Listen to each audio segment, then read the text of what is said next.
ate basegona kye basembye yo kuleta kye baganye kye kikulu muguno omusango mpulira ne lwaki bakireserete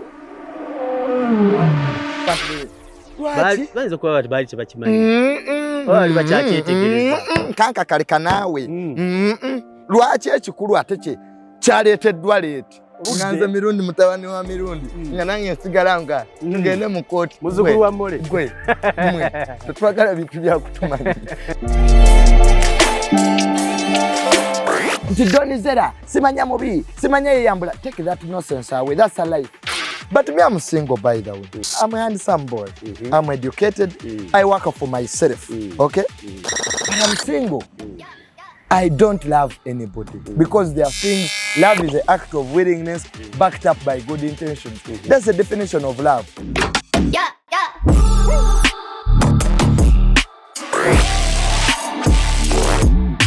Mbaniriza nnyo yenze Kanka Capital yenze producer wa TM Online Television ate era nze presenter wa program eyitibwa Political Doors wano ku TMO nga sinaba kutandika program ne muzzukulu wa Mole Namatovu Mirundi ono nga mutabani wa Tamale Mirundi senior kansoke mpiseewo ekirango kino nyina properties zange bbiri zentunda emu yange ne mugana wange Claire. Property eno gye tutunda nyumba ewedde ng'etudde ku ttaka lya decimal 37 kye tusinga okutundako ly'ettaka n'ekyapa kyakwo ekyapa kiri ekiri original biri ebitali mu nkaayana. Property eno njagala akuba okitegeere nti tugitunda $850,000 tusobola okuteesaamu katono n'oyo kasitoba ng'oli serious okusinziira ku ngeri gy'onaasasulamu oba kiyite payment plan. So abaagala nyumba y'erungujja okuli ettaka decimal 37 nkubiraako oba okubire ku namba ya Claire eye UK obeere nga tuteesa naawe ku bbeeyi saako n'okulambuza property eno ogirabe. Nyino property ey'okubiri nga property eno egula $250,000. Property egula $250,000 nyumba ewedde era ng'etudde ku ttaka lya kyapa ekiri ku 5 ku 10.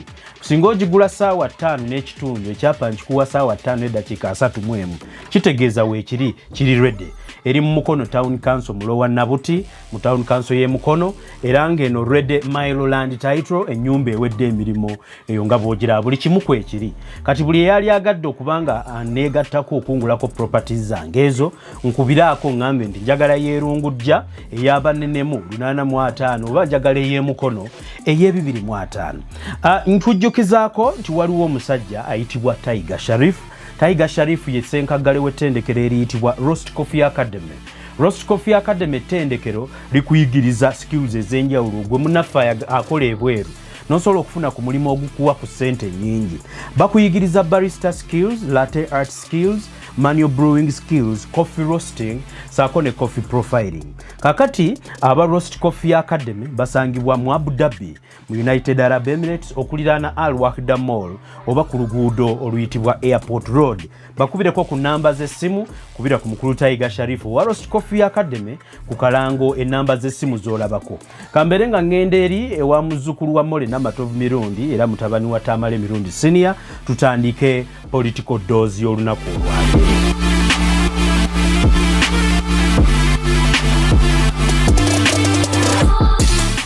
Mwebale kulaba TM Online, mwebale kutuwagira akaseera konna. Sikyetaaga kubagamba nti musharinge video zino saako n'abo abazibeeramu. Yenze Kanka production mu maaso eri sikyetaaga nnyo kwanjula Tamale Mirundi Junior muzzukulu wa Mole Namatovu Mirundi era mutabani wa Tamale Mirundi senior. Njagala okubategeezaako nti akaseera ke tubaddewo tubaweereza mu appreciating ebintu bino kubanga abamu mwali mulowooza nti oba bali bazze kwogera ku bululwe bunaagenda olwo nabo bagende. Kankutandikire eyo Mirundi ogamba otya? Gyendi ssebo mwami Kanka kajebaleko. Oh, why? Njagala okwebaza ennyo nti gw'omu ku bantu abasinze okuweereza content ku YouTube. Ate n'oleeta abantu content buli omu asobola okukola content naye okyaza abantu ki eno channel oba platform y'emu ku esinga okuleeta abantu ab'obuvunaanyizibwa. Kale buli omu asobola okubeera ow'obuvunaanyizibwa naye wasoma ki? kituufu era wali ntera nnyo kulaba nga otaddewo akayitamu akono ke kasinga obukulu mu nsi tamala emirundi junior n'oteekamu kiki kye yasomerera psychologist activist tegeera kakati mu Uganda olw'okuba nti abantu abamu tebalina mukululo tebaasoma so obugambo obwo bwe businga obukulu okitegedde so nkwebaza nnyo ate gwomu ku basajja abazimba kariya yange kuvanga tukyasomesa psychology ne tujja ne tuyingira mu byobufuzi and we have made a good impact in society and people appreciate it. Badde abantu bakitunuulira naye bannamawulire ba Uganda ayagala nnyo okubeera eri mu kamera bamuwane bwali ow'amagezi ate okusinga gwe yakyaziza ensonga lwaki nti bw'oba omanyi eby'okuwugira weekyazi tuulayo. Yeah, that's the problem we are having today. There is a lot of there is this ideology that abantu abamu tebategeera abalala bakola ki so omulimo gwa moderator is to shape direction discussion guiding what naye gwe oba olowooza nti oli mugezi nnyo okusinga gwe wakyaziza ng'ojja ng'otuulawo weba TV ze tugendako n'olaba nga akuinterviewing ate alowooza ye mugezi nnyo so nze okugenda ku channel ezimu sooka kumanya ni agenda okumbuuza ebibuuzo gwe nnyenda okutuula naye yasoma ki because nze dewe ebinnema byonna sobola okukyusa discussion nenzijja mu psychology so omuntu atalina basis kyewakugukamu oba toyina nnyo kyosobola kukola mpulira okusinziira ku bize bitambula muze tamala emirundi junior besides the psychology where we started twebaza nnyo aba appreciating ekiseera ekyo we've been rhyming on political activism because it was the time for politics and to guide society especially we have a following ng'oli anoonya kikyasinziirako kubanga akola political decision. Njagala okutwala mu bibaddewo tuwindinge that thing nga bwe kibadde onambuulira. Mutugenze mu bululu muwagidde NUP. How has it been so far being a support of NUP, being an opposition activist? It has been challenging, by the way. And let me tell you, it has never been easy and it will never be easy. To fight a president, it's not even to fight, to advise. Because abali ku opposition to advising a government. Kyobolanga constitution yaffe eteekawo opposition ne government. Tuli baludda saaba oludda oluvuganya. Abooludda oluwabula. Oluwabuzi. Nga naffe ekiseera kyaffe bwe kirituuka nga tuli mu government era wajja kuba abakola ki? Abawabula. Kaakati ffe tukikyusa. Netuka abali mu ludda olutemu oluwakanya olutemu olubi olutagaliza Uganda birungi so nemawanga gakulaakulana nti ate aba opposition ensi ebaagala nnyo kubanga gavumenti zonna zibeerako n'abawandiisi be bayita ba strategists omulimu gwa strategist wa gavumenti kuddayo kutuula ku YouTube nga omuntu omulala n'alaba mirundi ayogedde ki mu bigambo ekikumi temusobola kubulamu kya sense naye lw'okuba nti tuyina entitlement eyajja mu ggwanga lino batugamba ki tebakyalina kiboogera ffe tumanyi Museveni nalayika yakitandika yeekaalina vision kuva mu nsiko entitlement eyo ate nagizimba mu balala bagenerate mwine owulira nga boogera so what am I saying our army it has never been easy and it will never be easy omuntu yenna ali mu Uganda ng'asobola okuvaayo n'agamba mwami Kankaka nti ekyo kikyamu gavumenti kyokoze because government za Africa ze zicontrollinga sente ze zicontrollinga emirimu ze zicontrollinga buli kimu so okuvaayo kusawa yalino gati bane ndowooza nti eggwanga lyanditambudde bweriti bingi nnyo byokola ki byofiirwa riskinga kati ate ekizibu kya Uganda nti omunnabyabufuzi ali ku ludda oluvuganya gavumenti obanga Yesu ne be wajja okununula nabo tebakutegeera mpulira batukesane baga okutegeere bulungi bw'oba ku ludda oluvuganya be wazza okutaasa nabo tebategeera wajja kubataasa mpulira paka obona ze tuketta oba mbega oba tulyamu olukwe ye bayita situlago mutukesane mugwe eddalu kati waliwo abagwe eddalu mu situlago mpulira ng'abeerawo yagwe eddalu nga eddaluulye bambi kubanga tumunenya kuba okubonaabona waliwo tulina kye tuyita Stockholm syndrome psychology omwala baamuwamba omusajja n'amulwepinga n'amubonyabonya nnyo omwana n'atuuka ekiseera ate n'ayagala omusajja amubonyeebonya poliisi bwe yajja okumununula ate yalwanagana n'abapoliisi baleme kuttoona abadde amubonyabonya yali yagwa eddalu abantu mu Uganda babadde mu mbeera embi ne bajjagala ne bajja appreciate nga ne bw'omujja ekatanga n'omuwa ennyumba addayo ekatanga eriwe wali bakyapiri bange gyenkulidde gyembeerera era nga bw'okyusa obulamu bwe gwaba omulabe kati abantu abamu bagwa eddalu mu struggle bw'obugaa ti bannaye ndi wa Nuupu naye kino tekikola oba mulabe olw'omuliddemu olukwe olaba watulyamu olukwe atugambye nti ebyo tebikola so munnange okubeera mu struggle ya Africa olina okweregereza ebintu bingi nze gwomanyi kye bayita ng'ova mu famire ye NRM nga taata wabadde close eri President Museveni kwa famire yange nze tebonaabona sajja mu struggle kunoonya bifu not at all I'm not here to look for money there are so many fools who have come to me that we can take you to the president to give you money the president educated me okitegeera mmanyi abatwala abantu wa mwami Museveni I don't need anything from President Museveni nze ne bwesanga President Museveni ng'atuddaawo mugamba kino kituufu olina ebirungi byokoze kino nakiro kwa alina byakoze bino bikoze eki biganye bisobye busobi ye basis ya demokrasia omutuufu okitegeera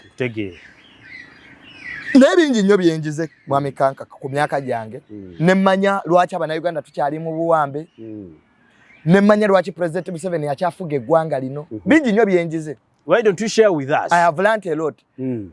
First of all, Ugandan opposition bwetejjeemu egoism okimanyi buli omu alooza wa kitalo mpulira lw'omu agamba nti okusinziira ku kyakoze ye kyekyamaanyi ennyo ye kyekyamaanyi ennyo mpulira ensi erimu egoism nga mwami Kankaka nti Honorable Nsereko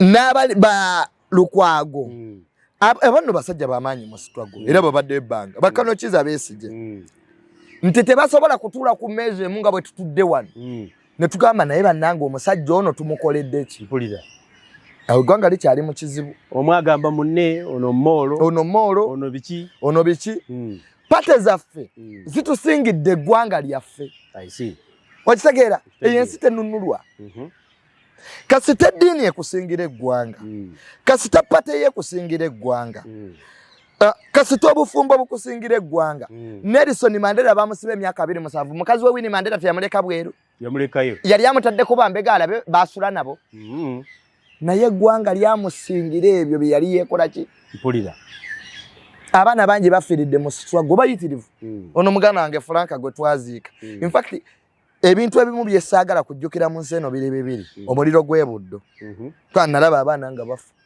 ekyo saagala kijjukira mu bulamu bwange kyato kyalinga nnyo muganda wange n'alemwa n'okusoma ono omuwala omumanyi ekyo saagala kujjukira kwe kufa kwa Franka natunuulira maama wa Franka ng'akaaba ng'aziika mutabani we nange ne ŋŋamba singa owange yabaddewo naye bannabyabufuzi ba Uganda ekyo ekikolwa bo tebakirabamu magezi bino ebyabwe byo bebakkirizamu byebikulu eboogera bino mbo nakola kino ye kyalabanga kyekisukkulumye ennyo abalako balina okusinzira omutenda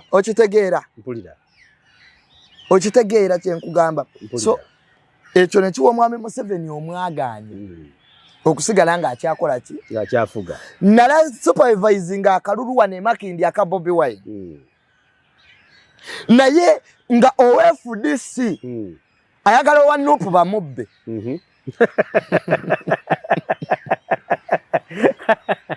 OFDC agamba bwe tubanga si kyaffe tekisobola kuba Museveni akisigazi era nga yeekubana n'owenalenaga gwe wamma kati tuli ku saidi bababbe mpulira olw'okuba alaba si yawangula olw'okuba alaba si yakoze eki Museveni akyatufuga yawangudde man there are things I have looked at nenga oh my God you see everything there is a bad side in it of course era ne Nempandika notices zangu wansi nenganti ku myaka gyange ku politics gwe mmanyi ne byenjize mu opposition bimaze okutegeera nti bannansi bwe tuteerwanako nnyo tujja kutuuka ekiseera nga Museveni President Museveni asobola okuteekako ne mutabani we mpulira bwe tuteebereramu nnyo tugenda kuva mu byoto bye tulimu bino ebya tudde mu reality tugaite yuuyo atuddeko mutabani we buli omu addeewo yeeba ate mumulabye yuuyo ajja tukuba naye ng'ensobi ziva omunnayuganda akoze ogugwe nze siraba nkukalu abannayuganda bakera ne balonda nga bali mu nnyiriri saawa 10 n'ezo ne bajja balonda nga waliyo covid tebatidde ne bagatwala bakuba emigo ne bagenda omunnayuganda n'akola ogugwe naye bannabyabufuzi ba Uganda tulina okwekuba mu kifuba ne tuddeyo ne tutuula ku mmeeza egyo ne tulaba nti tusobola okukyusa eggwanga lino nga tutudde wamu okusinga okukuliriza nnyo ebibiina okulikuliriza ebyo bye twagala n'obwamemba bwa paalamenti n'okunoonya emirimu teri nsi gye banunula nga ba biggest mobilizer bonna bagenda mu paalamenti basigala mu bantu kati abadde ku Bobi Wine ali ku Bobi Wine ku mobilizing masses this time round ali mu paalamenti ageze mu parliament kati you have left a vacuum ba Bishop Desmond Tutu aloza bali tebasoda baba before government obate yali tasoda kwa President Museveni mulimo nava mu nsiko ba mobilizer kati ababaka ekaga mu abanopu babadde ba biggest mobilizer mu bitundu byabwe bageze mu parliament kati bazaddeyo baani abalala segiri nyazadde segiri nyo mulaleka wempe Museveni yagamba nti amini ne bwata alikoze byakola iya ine kiroto kye kukyusa abakubeeko byakyusa. He was supposed to be there and whether there were mistakes or not. Dr. Lazarus Chakwera Malawi neba Kiruba neba Levi Patrick Mwanawasa ensi tesobola kukyuka nga abantu balowooza nti bajja genda mu state organs bakubiremu omukulembeze afuga yinizo nti omuntu alowooza ajja kukubira mu 7 mu parliament eri state organ kirasifaidi z'amajjo ogenda zigaana otya gwe parliament eyo yonna nga babakutaba bakanobaza abali abamanye ebigenda maaso mu ggwanga tebawera abiri bonna basanga ku miryango gya parliament naye gundi teeka eri ani eyalireese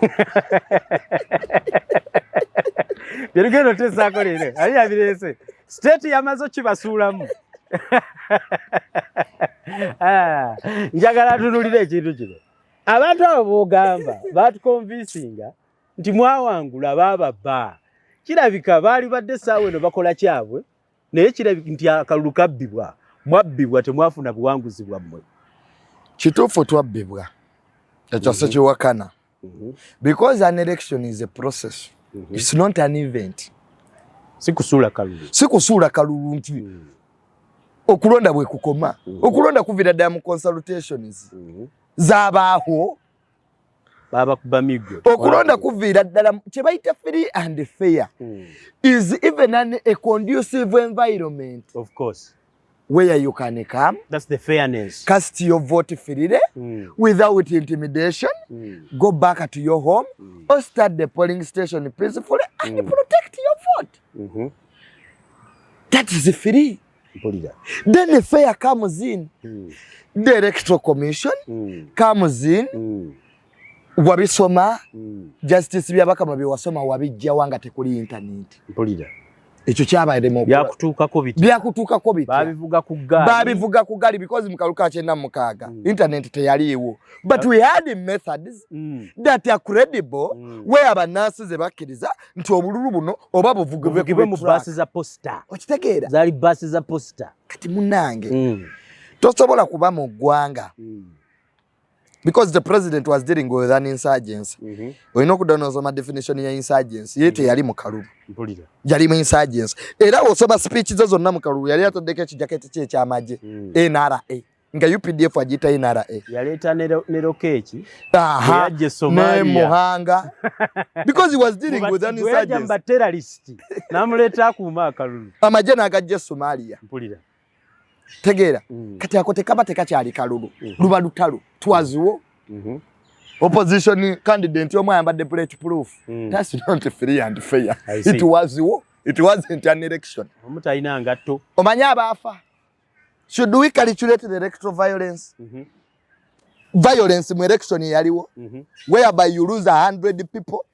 November 18 mu kwekalakaasa okwo omanya abantu abafa mu amikankaka. Batugamba ka 5. That is not an 51. Election. Okay? It was an insurgency. It was war. General Kechi had to take over the capital, deploy the military from Somalia, bring General Mohanga to head operations in Kampala, to display of bring back Afande Muhoozi to take back the SFC, and then get Nubianiri and Eddie Mutwa, put them in a court martial. Man, this is war. Court martial is singer. So, the methods that were used, justice, chata nyonyola, engeri gye babalamu obululu buno, we expect polling station pa polling station, ng'osoma. Ekyokubiri polling stations nyingi zaasazibwamu. Ebiva mu kulonda, ebimu tebyatuuka. Ekirala ky'olina okutunuulira, ennyo ekirala internet yaggibwako. You don't just throw statements that our national security is under attack. The Minister of Defense, Adolf Mwesiga, goes to Parliament to table a bill. You tell us, Parliament, our country is under attack. You tell us even the source of the attack. Is it Al-Shabaab? Yes, is it Al-Shabaab? Is it Islamic State? So that Parliament can take appropriate measures towards that. But here you have a president who is in an election and it tells you that you switch off the internet, we are under attack. And then after elections, the internet comes back and the attacker goes away like a gonorrhea. So it is quite laughable that the democratic credentials in this country are lacking. Now the biggest question comes. Those who we call the opposition, who should look at these issues, abalina okutunulira ebintu bino ne babiwakanya oba ne babiwabulako baaliwa kuba mu Uganda NUP si yesoso okubeera ku opposition side tubaddewo ne bannambooze tulina bangi nnyo bamunyagwa babaddeyo ku bukiiko bangi bwe tubatunuulira where babadde luddawa. They have learned nothing and forgot nothing. That's the problem of the government and opposition in this country. But not bayiga. Because obubaka bwa parliament bubasingira aka presidential. Buza ababaka abamu. Diara forms za president waabwe ziriwa. Abayitirawo ku maanyi ge. Ani asooka okuuma akaluuko bwa president mu kitundu ye mubaka wa parliament. Ye mubaka akutte fulaga y'ekibiina ekyo mu kitundu ekyo. Yayina n'okusupervising aba ba polling agents b'ekibiina ekyo. Naye gwe ensi ekijolabanga omubaka alina ba polling agents babe nga ne president gwakwatidde ekibiina alina babe. Buli omu yaweereza ababe. Tewabaddewo coordination. Mwani akuuma kitegeeza buli omu akuuma bibye. Ye chairman Nyanzi yali mu kooti. Abange babagobye. Baba Bobi Wine bo basigaddewo. Ababe babagobyewo. Abategevu nga tuseka. Amanyi. Fewe tujja wano. Tulina kirasi y'abantu gye twogera nabo. Because for us we have a future in this country. I see. Twogera bya kigwagwa. Era byebyo ebyakubyona akalulu yani ono minister owagulikalicya byayogera mu kooti sempeja nti ba polling agents bange babagobye omulamuzi yamukamba but you are not even fit to be a minister. Omuntu ali mu government ali mu opposition ata commanding a state apparatus watu kirogo ba agents bo kusini. You are not fit to be a minister. Take that nonsense out. Baba president wo Museveni bo basigadde nga bagobye ababo candidate wo yakubwa minister. Ekyo kyali kizibu. Ekyokubiri obululu babubbirawa. Obululu babubbira ku district center. Wano balangirira ku ground ne musala amazina. Mwami Museveni yakyusa ba RDC nga tugenda mu kalulu. Lwaki? Definition ya RDC eriki? Residential District Commission. Lwaki mulimu district nga mulina district ali center? Ekibatawaanya ntegeera. Wano. Mpulira. Okusinziira gwe bw'otunuulira abantu abo ne mwatusuubiza mulina strategy. Nupu mwalina strategy ekuba ebintu byonna ebyo. Did it fail? No. Did the state make you fail? Oba temwalina time to prepare? Bobi Wine be yalina. Batunuulira buli omu ajjeeyo ki. Era nze mbabuuza definition ya struggle of basis yali yakuleeta ababaka bangi mu parliament. Oba kulota ba road mayor bangi, oba kulota ba road councillor bangi. Kyekimu ku byo. Kyusa obukulembeze from the grassroots. From the grassroots up to top. Kati kyekisooka kinne waakyo. Okujja top ye yali soose mu ndowooza. Kati kyekisooka. Golooza bw'oteeka ababaka bangi mu parliament enkaaga mu omu. Kiki ekigenda okuyitawo nga kigaaniddwa. Gwe muvuganya alina bisatu. Awo bonna b'osindise ku local government level sente be bazifuga. Budget zina gye ziva. Zivaawa. Mu government. State House yino okukyuka mu Uganda. You want to tell me teba concentrating ku kituufu. Teba concentrating ku kituufu. Balina kujjawo Museveni. Singa abo bonna beefiriza bye bali bagoba. Ne badda ku lulimi olwo kujjawo Museveni Vision 2021. Kyali kyuse. Ne buli omu yenkonsolinga agamba nze kasita munnange empangudde. Ninda kulayira. Era wabalabanga nga balwana. Nze tibannannangirira. Zibane tibannannangirira. Era zo obululu bwange babubbye. Nubga honalipo. Vision 2021 wajira bidi. Ngebya Bobi Wine bimukwata kobe kitundu kye babbo. Oba bulu babbo bwani babubbye ku kitundu kye. Ebyo tabyagala ne declaration form nga mga honorable. Soko tuwe ya president wom. Ebyo soko bireke nze tibannannangirira. Sifa wanonga tanana. So nebajja buli omu yalina kyagoba. Buli omu yalina kye yali agoba. Mukama waabwe bamukola bubi nnyo. Bakyalina olugendo lunene. Okulaba ensobi ezo okuddayo okuzitereeza. Did you let down the people abaali babataddemu essuubi ey'okukyusa obukulembeze? Because there are so many words that looked at a new Uganda. Uganda enki empya. Nyimba zayimbibwa nga muyambadde engoye ezimasamasa. Don't you think you let down a few people? Oba are your people contented that muyina kye mwakola ku leadership? Elections have never stopped the struggle to continue. Even when you check Ben Bella, Byalimana bawangulanga obuluna 9 because African elections don't clearly reflect the minds of the people. Because of the so many illegalities. You thought that would change. Obululu bwa Africa tebujja ekifaananyi ekituufu. Neba dictator abagudde era baali babuwangulanga mu mawanga amalala. Naye omuna Uganda wendowooza nti Nupu eyinza okuba kale emuliddemu olukwe oba tekoze nnyo kimala is they didn't have a program, a post-election program. Okay? They concentrated on the election. Okay? A post-election program. Tyakadubwe kagwa kye kiddako. Kyolwange bakwata Bobi Wine bonna bagambanga Bobi Wine bamukutte. Bobi Wine bamukutte. But Bobi Wine has created very many Bobi Wines. If you are in Kawempe, do you need the Bobi Wine to command? If you are in Luwero, you need the Bobi Wine to command. Okimanyi Masaka abantu bekalakasa. Kituufu. Omanyi Masaka 100 miles away from Bobi Wine. People took initiative. Nagati bino ebyokulonda ffe tetubikiriza. To detest the result. Yes. Nayo ina abakyalinda Bobi Wine. Pata tezimbibwa ku individual yetewangaala. A leader's power is to create as very many leaders. Gemanyi gw'omukulembeze. Which I think Bobi Wine had. Kwe kuteekawo ba leader nga bangi. Kati Bobi Wine ogugwagukoze. Ataddewo ba leader bangi. Mu bitundu ebyenjawulo. Ne bakyalinda Bobi Wine.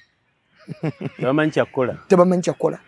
Of course waba wa commanding. Balinda commander abawe ebiragiro. Balinda commander abawe ebiragiro tebanko struggle. It is absurd. I want to look at the activism. Activism gye muzze mukola erese essuubi mu bantu akaseera kaayo. Mwe abaali bagikola after kukola activism eno ki kye muzzaako? Kuba political activism ends at the climax of changing leadership. What's the future of political activists? Nope is going to face one of the hardest times in history. Era Nope bweterwanako nnyo ejja kubeera nga other political parties in Uganda. Because I'm looking at Nope in the next 5 years. You have got people who have got positions, many of them. Do you have the power to command them when you are not in the parliament? Banasigaranga Besigye yabeeranga n'ababaka be nga bw'abayita bajja. Okitegedde? Nkiwulidde. Bano bameeya be wafunye ab'ebibuga ebirala banasigaranga bapeyinga allegiance gy'oli nga bamaze okuyingira state. Because bw'oyingira state organs, mindset ekyuka. Era omuwandiisi omaga nti omuntu muwa amaanyi ne ssente bw'ojja okutegeera karakita y'omuntu. Nope challenge gyeyina bano be yasindise banasigala nga bakolera abantu. Bafunye power. Bafunye kati bagenda power. Bagenda mu money. Omubaka abadde amanyidde okwata essimu ya layisi ng'abuuza abantu enaasigalako oba agenda funa ennamba endala. Yali yagula ne kuuma omuliro. Okitegeera? Abalonzi bamukubire. Okitegeera? Mpulira. Kakati n'olwekyo Nope weba efunye alternative government because efunye alternative government. Nammwe kati mugenzeeyo mu birabe nti eddwaliro ly'obadde ovumira gavumenti kati abantu bakutaddeyo. Wabasuubiza kyogenda direeta gy'oli nti gwe minister wa health. Mpulira. Because what is the role of a parliamentarian? Oversight. I see. Legislation. N'okudda mu committees abo. Omaka parliament taziika. Nga bali beetumikiriza no mu COVID. That's not your work. Munyagwa yagamba ne guba mukolo gwa kwanjula bamuyite. Kw'obwo obukadde ebisatu obw'emmotoka. Omubaka gwa ndabo wa Nope. Naawe ogenda kutula mu mmotoka nga obadde ovumirira ez'obukadde ebisatu. Kubanga yakyeyambisa. Kati yakyeyambisa akalulu. Leero kimukoze ki? Katumulabe. Kati ke tubalabe. So bali ku minzaani. Bagenda kufindinga ebiseera ebizibu mu maaso. Kitegeera nti interest zino ezigenda okujjamu. Bwaliwo bagenda okusuubiza obwa minisita bangi. Kuba kyangu nnyo kyovola banga nkugaye nti okukyusa ensi bamobilize basigala mu bantu buli omu n'abanga talya. Awo abantu baba n'obusungu.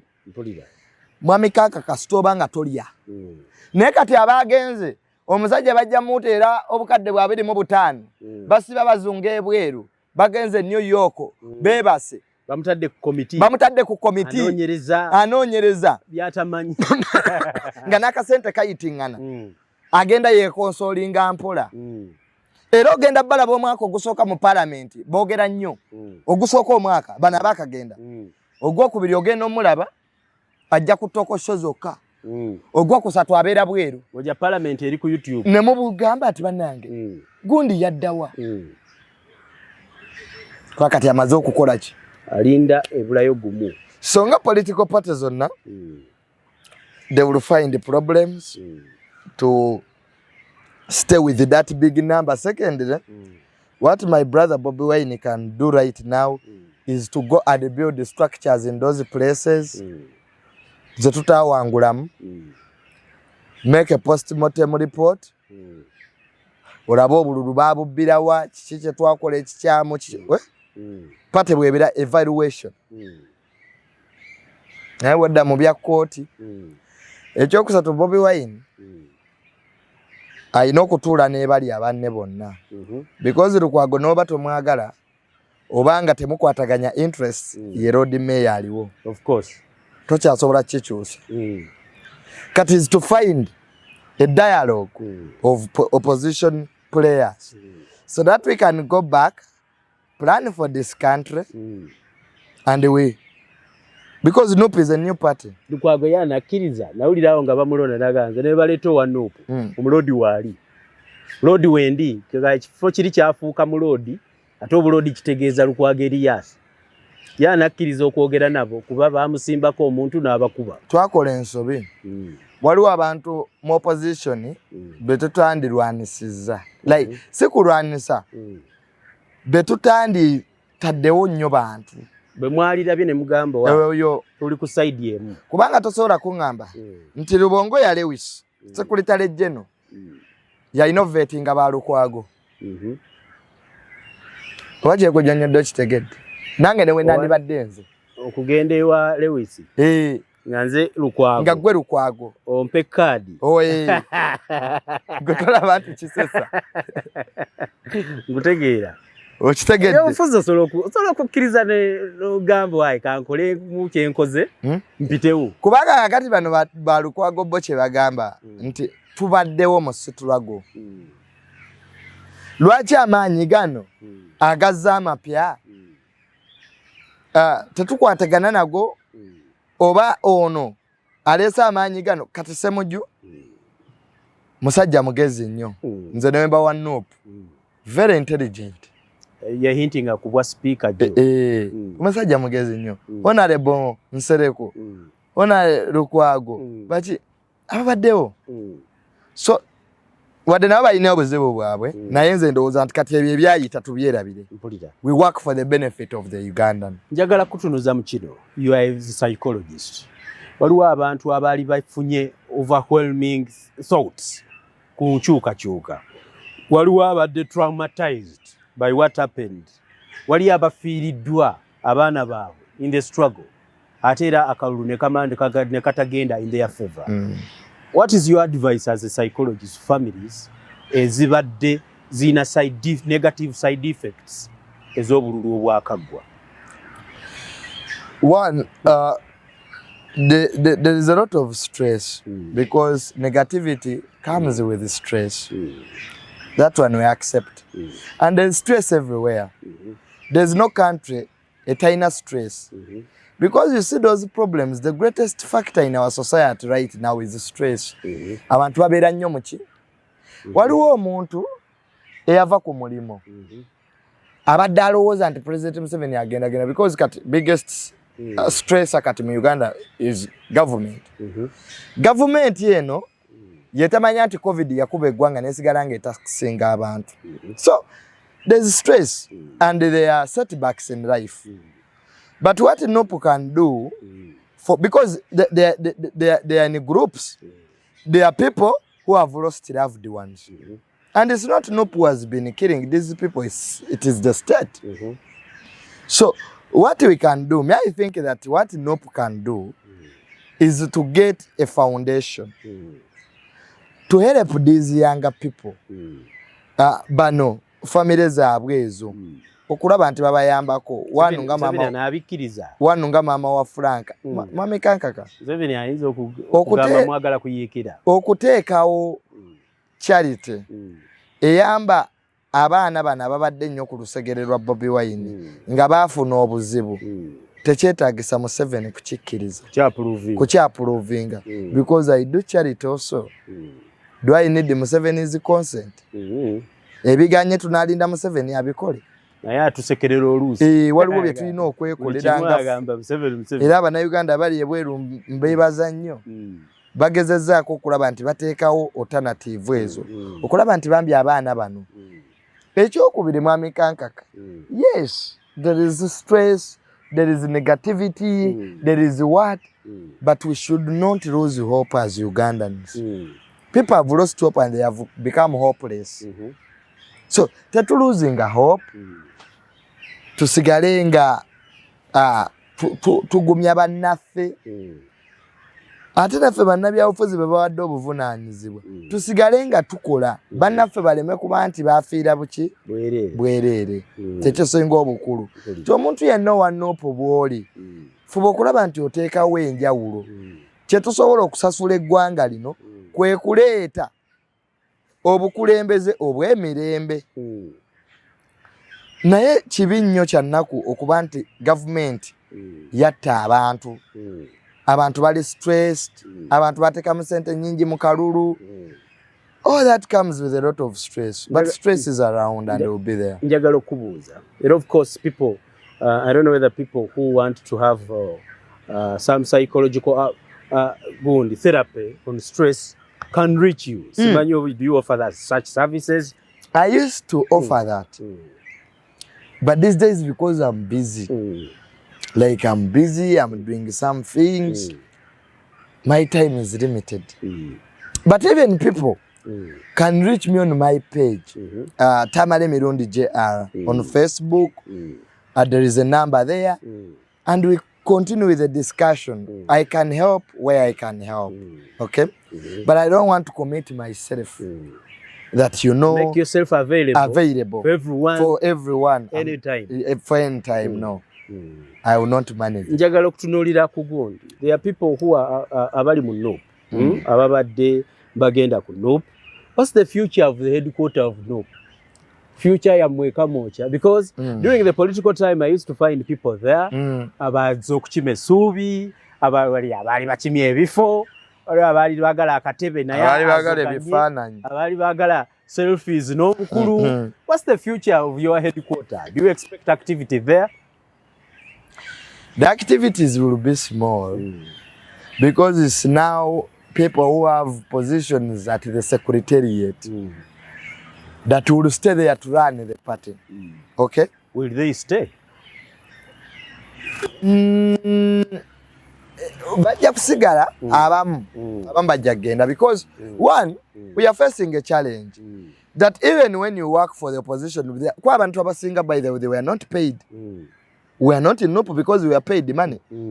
And very many people approached us so that we can go where there is money, but we stayed.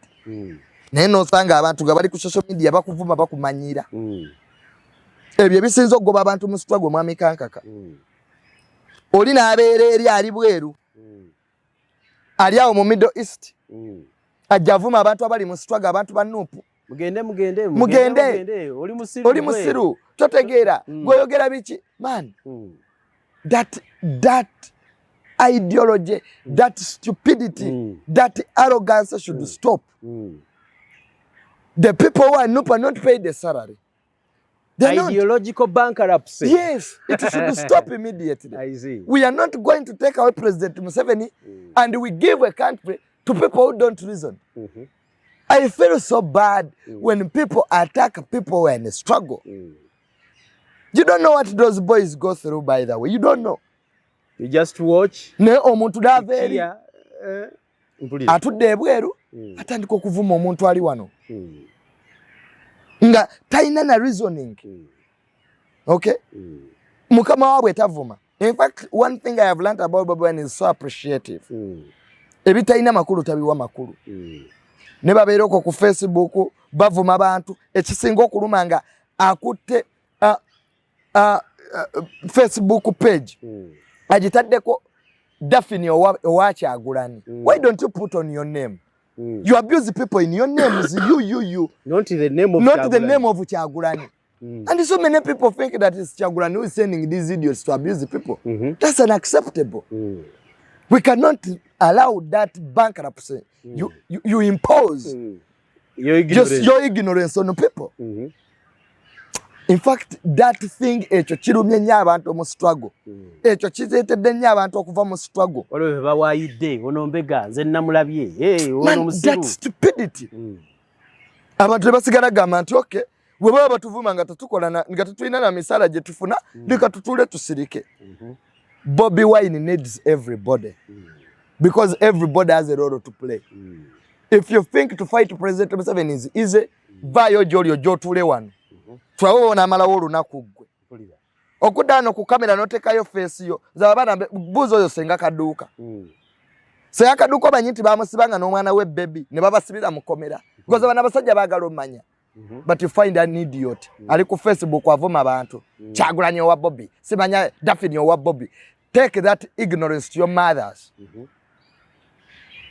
People will not remove President Museveni when there is a group on social media that pretends to be NOP. Ne bajja ne bavuma abantu ne bawemula abantu. Man, that is fascism. Oba strategy ya government bazoganya. No. Ngababu. I can authoritatively tell you, I have been attacked on my page. sometimes recently because of my personal life. Kankaka, this is my personal life. Nobody has a right to tell me what to do. I'm mature enough. Okay? If I'm in the struggle, I'm a politician, yes, I have a life to live. Okay? How? I'm in my house, I'm in my life, and you come and you attack me on my page? Even when you have Bobby Wine is... And this... You see, there are things that have happened. People should live there. Me, I cannot go to Eddie Kenzo's page and I start abusing Eddie Kenzo. Mbapesa when no koma. Even when I'm abusing President Museveni, manya when koma. Nechi sinzo okuta struggle eyo. Tebalowooza, tebasoma. Fwe tujja no tulina kilasi y'abantu gye tu communicating nayo. Fwe tetufuna biragiro. Ekituufu kiba kituufu n'ekikyamu kiba kituufu. Kiba kikyamu. So abaana abo abato abali ku social media abakutte erinnya lya Kyagulanyi owa Bobby, Daphne owa Bobby, siba muvuma abantu nga mutaddeko amanya gamu nga temutaddeko kifaananyi kya Bobby Wine.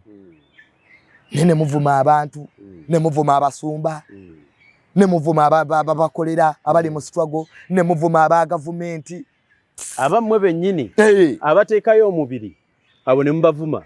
Ebyo byateena azze eyakola ebbanga eppanvu ne mumuvuma. Asaavinze ne bwakolayo ensobi nga asaavinze emyaka 10 nyeba muvuma n'avumwa. Tewabaawo kijjukirwa. Ate ne beewaana afe tuvuma. Goza bannayuganda bano basiru. Goza president wajja ku internet Uganda walabawo wadde ensi yali kaamu. Goza bannayuganda bano basiru. Abannayuganda bapima. Kati naffe abali mu struggle bwe munaaba mubavuma nga temubasasula musaala nga tebali awammwe tuli ku struggle ya kuyamba bannayuganda. Gendako emulago. Onaba bannayuganda babonabona mwami Kankaka. Ffe bannayuganda betu representing. Gendako abannayuganda bakazi abakera ku machangale so mwana we talina kyakulya. Nakirira mu owino. N'amala okukola ssente kyakesisi ene kimusanga ne kikuba ebintu bye ne kibitwala mukazi wattu n'asigala nga talina wadde capital. Ffe bannayuganda betu representing. Naye kennyini ne kimusiba. Ffe representing bugwagwa bwammwe. Tuli presenting oyo omunnayuganda mwami Kankaka eyazaala omwana nga alina obulemu nenga gavumenti ya Uganda essaawo ssente ina n'abakulira ab'obulemu mu palamenti ne wabawaazirya ebyo ebituluma naye goloza mwami Museveni yabba ekibanja kyaffe. Kati nno eyo gurupu erina okwetereeza in these 5 years. Bwe munaaba mugenda maaso n'okumanyira abantu nga mutaddeko ebifaananyi bya Bobby Wine, it's up to you. We shall join forces and eliminate that group because this country will not be ruled by stupid people.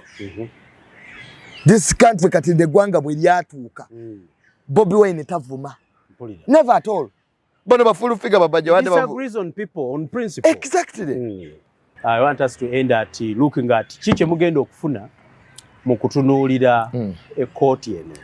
Do you suspect or do you expect to get justice? I disagree with the nope to go to court.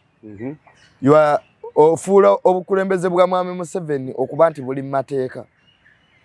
Bwogenda mu kooti mali mwageze bbuwa kanya anti kati kooti bwesalawo nti mutuufu tolina international community gyojja kugendamu.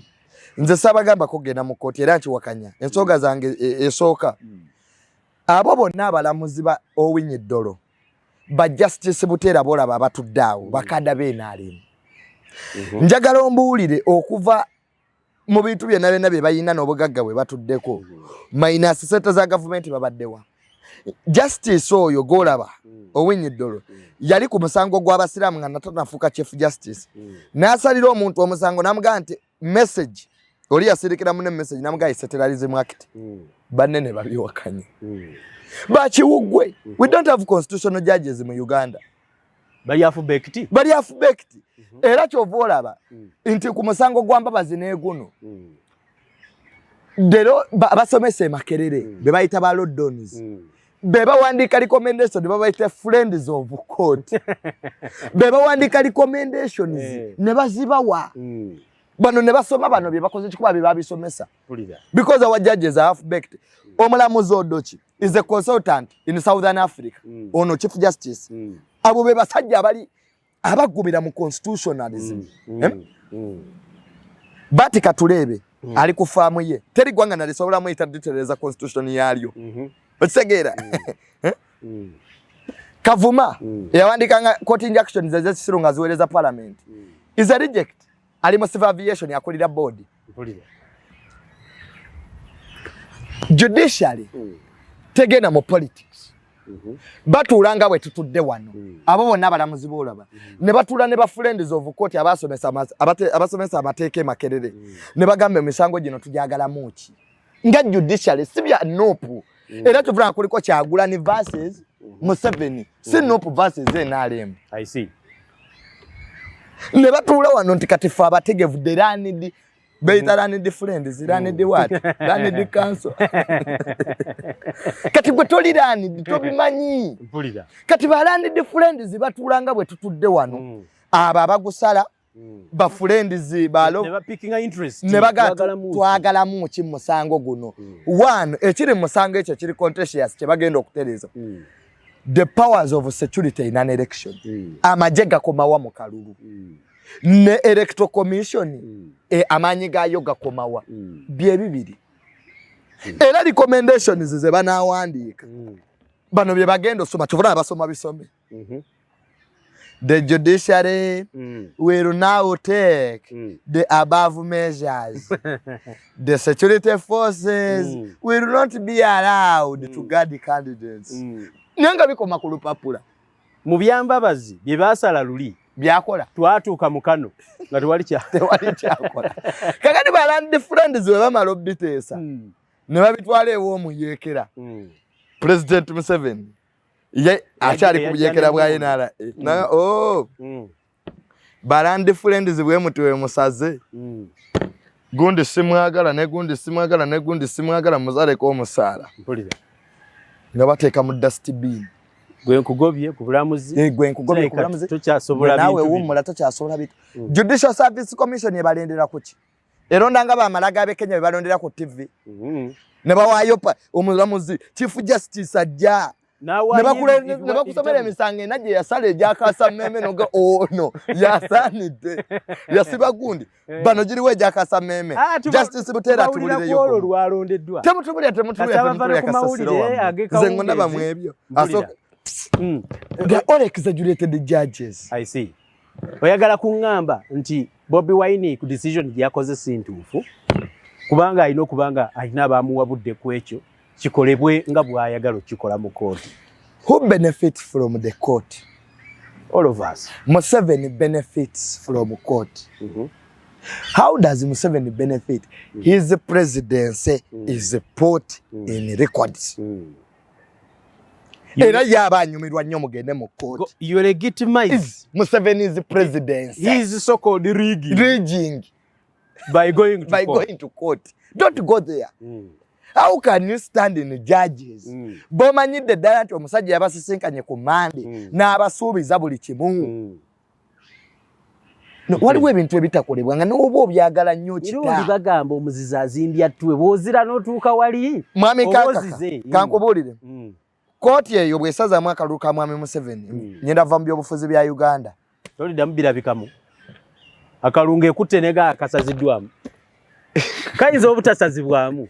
Naye ne balaga nti nno mwalimu ebirumira. Ati bye balaga byabalani friends nabo kyekinuma. Land friends and politicians.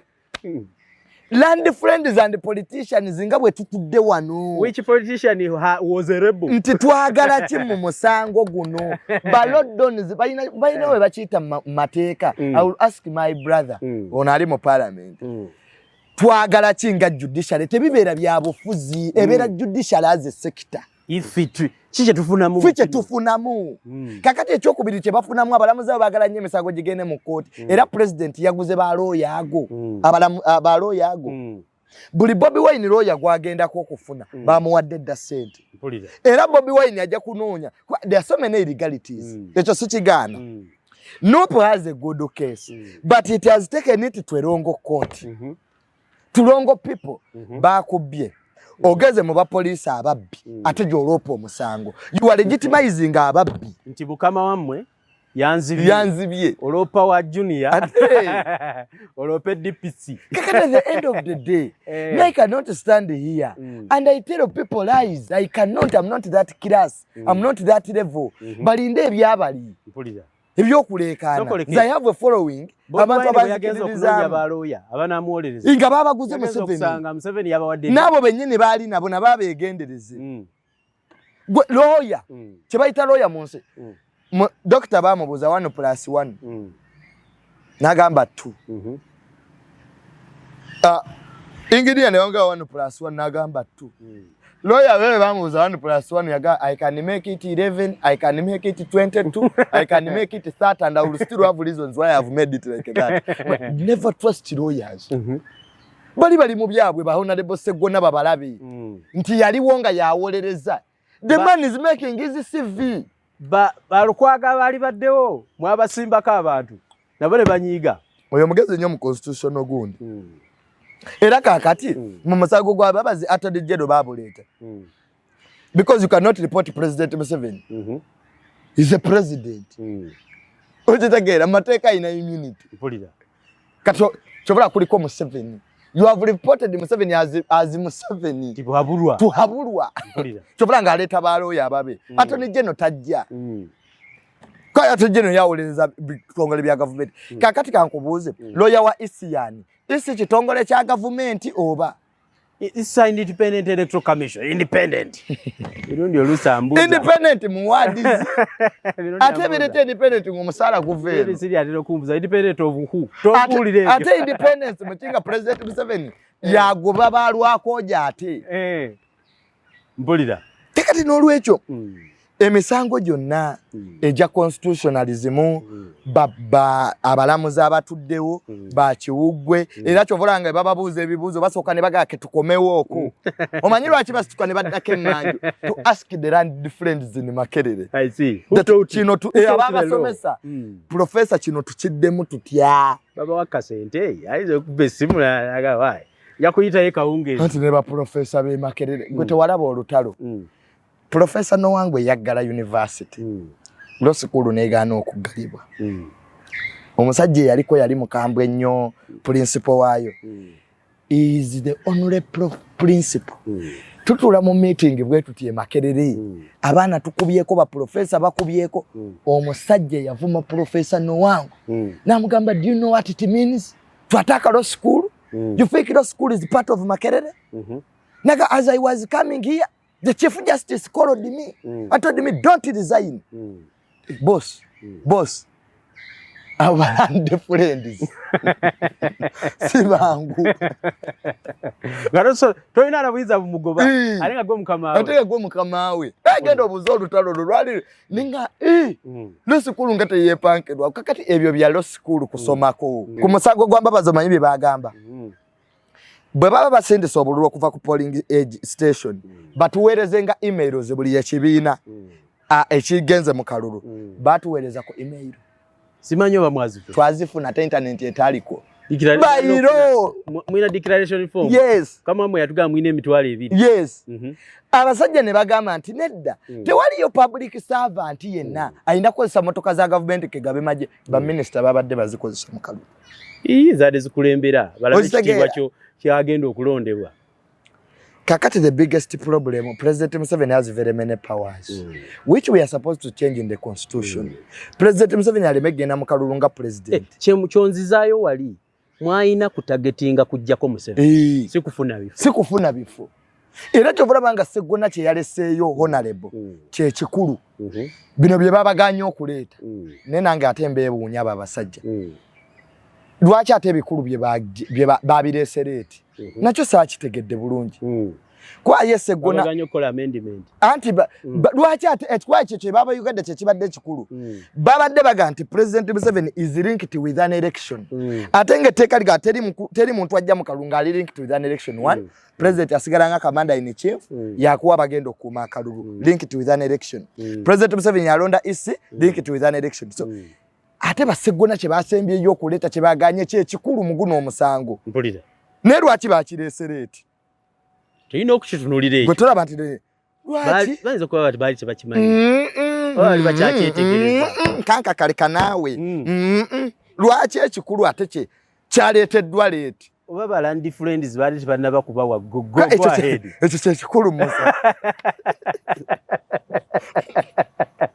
Ekikulu mu musango kyekyaleeteddwa mu budde. Nganze mirundi mutabani wa mirundi nga nange nsigala nga tugende mu kooti. Muzzukulu wa Mole. Gwe mwe tetwagala bintu bya kutumanya ebyo muleetebwa abalala babyogere tujja kwogera ebituufu nga ebiri. So there is no sensible person that can tell you to go to court. The recommendation is that will be there. The land friends sit as judiciary, not as politicians, not as politics. And they make reforms that help the judiciary. But when the judiciary was met on Monday by His Excellency President Museveni, he promised them very many things. He reminded them of the history of this country. And most of the judges we have lack constitutionalism and they are not fully embedded in constitutional affairs. Ne procedures nabo musango atagikwatako guno gwa parliament abalamuzi bagamba tukiriza ababaka kale babivuyizaamu ne batagoberera parliamentary procedures kwa n'abalamuzi aba parliamentary procedures basumbuwa naye tulondemu ekituufu mu Uganda mukama mikaka kwe bakubba akalutu n'ogenda n'oloopa kale tukiriza bakubye koti yegamba tukiriza bakubye nebwe tuongerako be bakubye era oli osigala omusingo basi lenga bakiriza ekituufu bakubye nebiri be bakubye tubyongerako osinga. Conclusions nemwe balandi friends gobanyi bigaya mulimu manerenda abalamuzi nga mukyala we ketugeza akola muyinula no mubba akubira bba oyo musibe kati bamala okusiba nakuoleza beiro anti dabayo abeera buli we mujja mu court adjourned up to 24th kumba alinda sente ku mobile money 24th wona aziweereza kati bwe mukomawo mu 24th nga twanaziweereza court adjourned up to 30 gwe nno gwe gusembyeyo okwadisa botateeka sente ku simu yawe era ke bajja ku 30 nga tonaziteekayo ng'asala. I have remanded him to Ruzira. Judiciary yafa. Judiciary yafa. So, tebiyamba muntu wa bulijjo. NOP should concentrate on mobilization, forming structures, and the secretariat should move. And the post-mortem you talked about. And the post-mortem I talked about. Those are the most important right now. Form structures in different districts, constituencies. Make sure you sit with these people that have got positions in NOP to stone the ideology. Thirdly, mobilization in Chogedeko. Of course. And then make people believe that you have loyalty. Politics is a team game. Okay? We are going to be tested in these 5 years as a party, like any other party. Many people will leave. Many people will lose hope. How strong you are. Yes. To maintain the value. Yeah, exactly. To maintain that, the people who are abusing people on social media should reverse their acts. Nga tumaliriza nawulirako ku lugambo oluyitaayita nti wafunye omukyala tokyali single ndowooza ke tunaasembayo nako simanyi twatandika programu zino nga wakamala okusoma ng'okyali single osobola okumbuulira oba olimbuulira ku luddako. No, yusiba mikaka kola wetu watukola programu zino kali I'm a handsome boy. I'm educated. I work for myself. Okay? Abawala kyenyizo bagamba oba abantu abali eyo mukole sente omuntu tasobola kwagala nga oli bubi. People identify with people with value. Of course. Omuwala yenna alowooza nti ogenda kubeera ng'oyagala omusajja oyo naye ng'akuwa buwi okitegeera kati ffe ba mirundi bwe tutuukako ku kiraasi I'm a politician. I talk to very many powers in this country. I'm son of Tamale Mirundi. Okay? I have to get a person gwe brilliant gwe nkolachi gwe njagala. But me I'm single by the way. Last time my friend Don Zera. You see me, I look for positivity in people. Mwami kaka kabona atandika onnoonya obubi mu bantu. Togenda kulaakulana. Of course. Abantu baasama mu nsi eno. abantu baliwo okwogera olwaleero abantu boogera n'omwana omuto gwe Bobi Wine mubuuze yajja wano musajja atwasibye ebiviiri bye nga batandika omuvuma abamu campaigning Kyaddondo olwaleero baali nabo abamuvuma Bobi Wine tabamanya abamwereza abayimiriranga ku buzindalo buli kaseera aye twabalaba nga banona kaadi so mu nsi yonna olina okumanya don't look for negativity into people abantu baliwo kwasama nze natandika programu zange zino yako kasama ki ayogeranga atugamba kyoyo yeraga ali mu linnya lya kitaawe. Today I have made a name for myself. I can go on different media platforms. I talk and people listen. I have cultivated the following away from my father. So me, I collaborate with everybody amidst their history because I don't want to know. Everybody has his bad history. Of course. Ne President Museveni nebo yagenda musiko bamogerera. So me, since I'm a person abera ku media, people love me. Like omuntu asobola okwagala as a friend, omuntu asobola okwagala as love, omuntu asobola okwagala, but I'm single. I don't love anybody because there are things. Love is an act of willingness backed up by good intentions. That's the definition of love. Omuntu ako aina intentions ennungi gy'oli ng'ate abikola takakiddwa ye muntu akwagala. Olwaleero abawala tebeefaako babeera mu ŋŋambo babulire kubeera ku social media kuvuma bantu babeera myenge serefi me I live my life. So the mirundi as a politician era nze mbeera nnyo ku page yange neteekayo bu video nga neeyagala kyensinza okulaba mu nsi muno mwami Kakaka ku myaka gyange va ku bigambo by'abantu you'll be successful. Bobi Wine singa tatuusaawo waali President Museveni basiba bamuvuma yali akoze. So a fool abeera ku social media nga njogerako ekyokubiri abantu olina obbalekera bye baagala owulira. Of course. Nze teri muntu asobola kunkyawaganya na muntu nti Donizera simanya mubi simanya yeyambula. Take that nonsense away. That's a life. I don't enter people's lives. It's a life. Man, it's a life. That's the choices she has made for herself. She has made for herself. And this is a woman asobola oteekera abaana be omugati ku meeza. Gwaba osobola bateekera omugati ku meeza. Omanyi bivumo. Na MBs 10. Ono govuma asobola ku speak apartment. Asobola kwesa studio buli kimu kyayagala mu Uganda mu. So ebiseera ebisinga bwe tuba tumanyiira abantu tubeeko ne bwe tukoma. Nze bebe kulu abo bonna babebe mbavuma no principle. Saatakinga family saatakinga baana be. Mulumba no principle timugana bebe kulu kyetu twayogedde tekikola. Nemmanyi wenko. Twayogedde wachu oyogera ku kyeyayogedde. Nze njogera ku kyeyayogedde. Sibwe yakula. Kubanga abantu tebali yawammwe. Bobo yagala ku advise jiwa abaana bo. Kitegeera. Ne abantu batusalirawo nze abantu abanyambye okubeera mu nsi eno n'okutuuka wendi olwaleero mwami Kankaka bantu batini kwanza sifuna musaala mu Nuupu bangi nnyo bafuna sente okuva ebweru w'eggwanga. I'm not part of that group. Okay? But why am I successful? N'abasinga okukolera Nuupu abamu bali basuubirayo tokens of appreciation from abroad because there are people abroad who have businesses man and their youth here and they have been supporting. Yes. There are people abroad bench partnership inze nabo okulaba nti tukola businesses abantu abalungi. So in life people talk but my private life is my life. Of course I can love anybody I want. Of course what I want to tell you is that when you cultivate a following you expect this following to have a few expectations of you but as well does not guarantee that they should be deciding for you.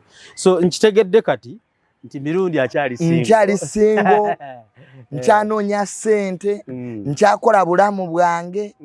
So nenza avuka kyembagamba osobola okubayo abikuzingirako byonna no concentrating ku birala. Abaana gye bali beepika wano wansi mu comment. Abaana gye bali naye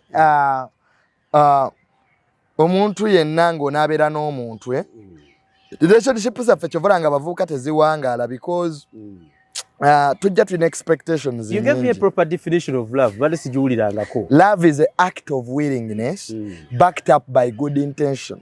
Willingness backed up by good intentions. Nti omuntu asobola okugulira ice cream nga tomumusabye. Buli wobeera mu relationship n'osaba omuvubuka nga gwabimusaba lwaki tontwala out? Lwaki tongulira olugoye? Valentine ine entuse onangulira ki nga yakimujjukiza kijja naturally act of willingness. Okitegeera nti omuntu obeerawo omuntu akola ka surprise naye gwe tontwalako ku Valentine naye gwe tontwalako ku Valentine gundi ababe baba tutte man that's not love kati abantu abamu beerimba nti ali mu love kati good intentions zitya nti kanka kansobola okubeera mu relationship n'engumira ebizibu bwe byonna abantu bali perfect togenda funa omuntu ali perfect of course obufumbo bubeerawo nakwesonyiwa mama baffe tebandi badde naye kwesonyiwa noga nti ekintu ekyo kankirabe buli wootesonyiwa kintu mu bufumbo tugenda kukolaki kuwangaala kakati society yaffe abawala abamu abali myaka gyaffe generation millennium XY yo ebintu ebyayo bya kivandulo bya mangu mufune mwanjule because of society pressure ayagala alumye mikwano gye ayagala emojja wa mama wa mulumye and you find yourself in a zib ekizibu asanyusa aliwo kulumya X so